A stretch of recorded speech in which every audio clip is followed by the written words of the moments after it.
शिव बाबा याद है ना। ओम शांति।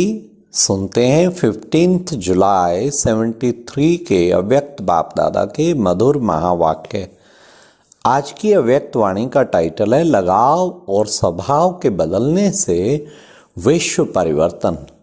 आज की मुरली में बाबा ने कौन सा अनुभव अंतिम पेपर में फर्स्ट नंबर लाने का आधार है, साथ बाबा ने और भी बताया तीसरे नेत्र को शक्तिशाली बनाने के लिए कौन सी दो बातों पर अटेंशन चाहिए।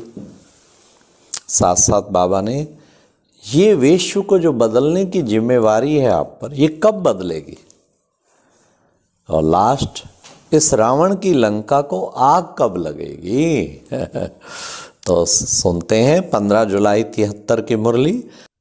आवाज में आना और आवाज से परे जाना, ये दोनों ही एक समान सहज लगते हैं,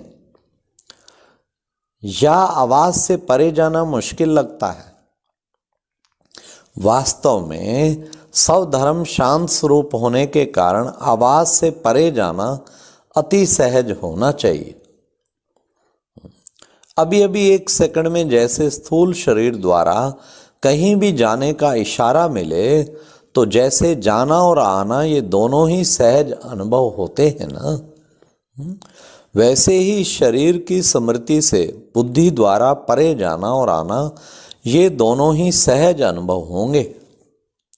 अर्थात क्या एक सेकंड में ऐसा कर सकते हो, जब चाहें शरीर का आधार लें और जब चाहें शरीर का आधार छोड़कर अपने अशरीरी स्वरूप में स्थित हो जाएं। क्या ऐसे अनुभव चलते फिरते करते रहते हो। जैसे शरीर धारण किया वैसे ही फिर शरीर से न्यारे हो जाना, इन दोनों का क्या एक ही अनुभव करते हो। यही अंतिम पेपर, यही अनुभव अंतिम पेपर में फर्स्ट नंबर लाने का आधार है। ये है फर्स्ट नंबर लाने का आधार। ऐसे एवर रेडी हो जैसे लाइट हाउस और पावर हाउस। एक सेकंड के स्विच ऑन करने से चारों ओर लाइट व माइट फैला देते हैं। क्या ऐसे ही पांडव सेना एक सेकंड के डायरेक्शन प्रमाण लाइट हाउस और माइट हाउस बन सर्व आत्माओं को लाइट और माइट का वरदान दे सकती हैं। जैसे स्थूल नजर एक सेकंड में एक स्थान पर बैठ चारों ओर देखती है, क्या ऐसे ही तीसरे नेत्र द्वारा एक सेकंड में आप चारों ओर न सिर्फ भारत लेकिन सारे विश्व की आत्माओं को नजर से निहाल कर सकते हो।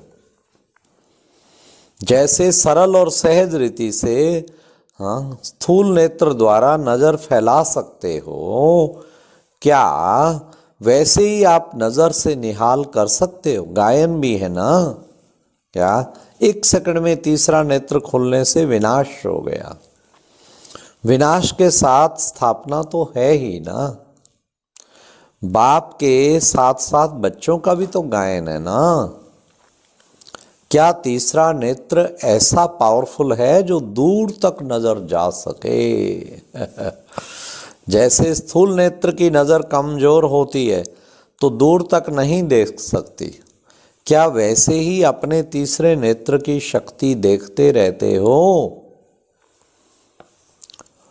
फिर बाबा ने कैसे शक्तिशाली बनाए वो बताया। तीसरे नेत्र को शक्तिशाली बनाने के लिए केवल मुख्य दो शब्दों पर अटेंशन चाहिए।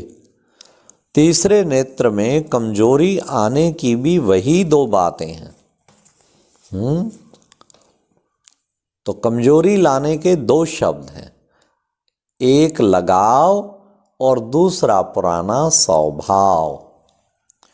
किसी को अपना पुराना स्वभाव कमजोर करता है और किसी को किसी प्रकार का भी लगाव कमजोर करता है। यह दो मुख्य कमजोरियां हैं।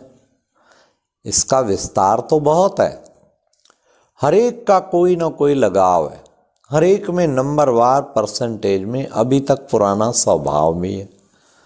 यदि यह स्वभाव और लगाव बदल जाए तो फिर तो विश्व बदल जाए, क्योंकि जब विश्व के परिवर्तक स्वयं ही नहीं बदले हैं तो वे विश्व को कैसे बदल सकते हैं? अपने में चेक करो, क्या किसी भी प्रकार का लगाव है? चाहे वह संकल्प के रूप में लगाव हो, चाहे संबंध के रूप में हो, चाहे संपर्क के रूप में, चाहे अपनी कोई विशेषता की ही तरफ हो। अगर अपनी कोई भी विशेषता में भी लगाव है तो वह भी लगाव बंधन युक्त कर देगा और वह बंधन मुक्त नहीं करेगा, क्योंकि लगाव अशरीरी बनने नहीं देगा और वह विश्व कल्याणकारी भी बन नहीं सकेगा। तो अपने ही लगाव में जो फंसा हुआ है वह विश्व को मुक्ति व जीवन मुक्ति का वर्षा दिला ही कैसे सकता है? लगाव वाला कभी सर्वशक्ति संपन्न हो नहीं सकता। लगाव वाला धर्मराज की सजाओं से संपूर्ण मुक्त सलाम देने वाला नहीं बन सकता। लगाव वाले को सलाम भरना ही पड़ेगा और लगाव वाले संपूर्ण फर्स्ट जन्म का राज्य भाग्य पा नहीं सकते। इसी प्रकार पुराने स्वभाव वाले नए जीवन नए युग का संपूर्ण और सदा अनुभव नहीं कर पाते हैं। हर आत्मा में भाई भाई का भाव ना रखने से स्वभाव एक विघन बन जाता है।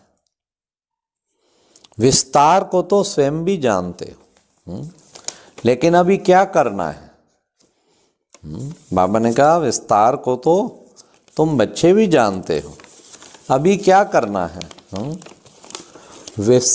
विस्तार को अंतिम जीवन में समाकर बाप समान बन जाना है।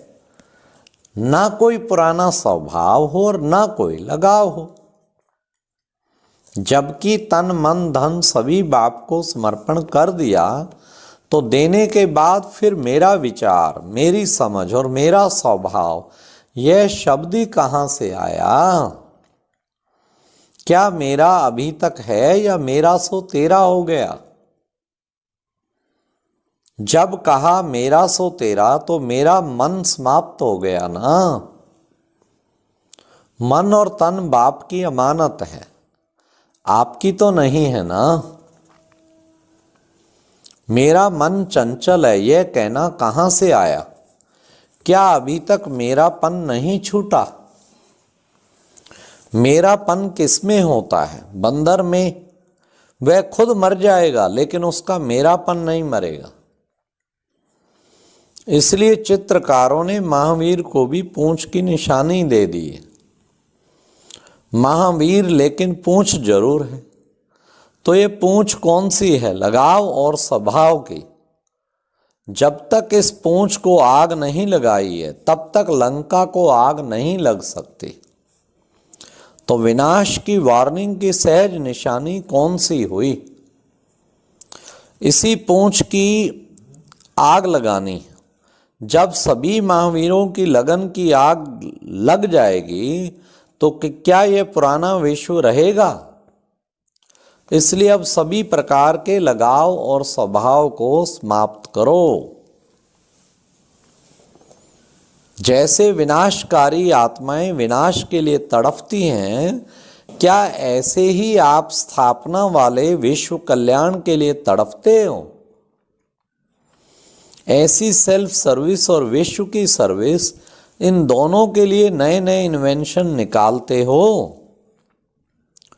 जैसे वह लोग अभी इन्वेंशन कर रहे हैं कि ऐसे पावरफुल यंत्र बनाएं जो विनाश सहज और शीघ्र हो जाए, तो क्या ऐसे आप महावीर साइलेंस की शक्ति के इन्वेंटर ऐसा प्लान बना रहे हो कि जो सारे विश्व को परिवर्तन होने में अथवा उसे मुक्ति और जीवन मुक्ति का वर्षा लेने में सिर्फ 1 सेकंड ही लगे और सहज भी हो जाए?